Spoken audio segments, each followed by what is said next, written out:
Has a rough and angry face. Dashboard with thoughtful Italian architecture. Supermuscular body. An engine with extraordinary power. Welcome to 20 Car. Meet the 2025 Lamborghini Huracan Tecnica, a machine crafted with the utmost precision, style, and an Italian flair for audacity. This car doesn't just show up on the road, it takes command with every curve, every roar, every moment it's in motion. Designed with sharp, angular lines and an aggressive yet somehow sleek exterior, the Tecnica's aerodynamic prowess is unmistakable.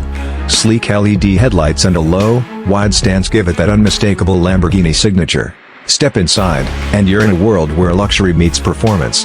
The dashboard is like something out of a high-tech Italian cockpit, blending leather, carbon fiber, and Alcantara accents that feel like a blend of luxury and pure, untamed power. The driver-centric controls scream precision, with the customizable digital display that gives real-time feedback on performance, speed, and every pulse of the engine's roar. Now, let's talk about what really matters: power.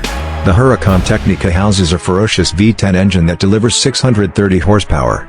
0 to 100 kilometers height, 62 miles per hour, happens in a lightning-fast 3.1 seconds, blink, and you'll miss it. The Tecnica's main rivals are some of the best: Ferrari F8 Tributo, McLaren 720S, and the Aston Martin Vantage, but this Lamborghini delivers a unique blend of power and elegance unmatched in its class. Starting at around $240,000, owning the Huracan Tecnica is a commitment. Maintenance, insurance, and a high rate of depreciation mean it's a car for those who prioritize passion over pragmatism. The driving experience, however, is worth every penny. Few cars provide such thrilling precision at every turn, such an exhilarating push at every straightaway.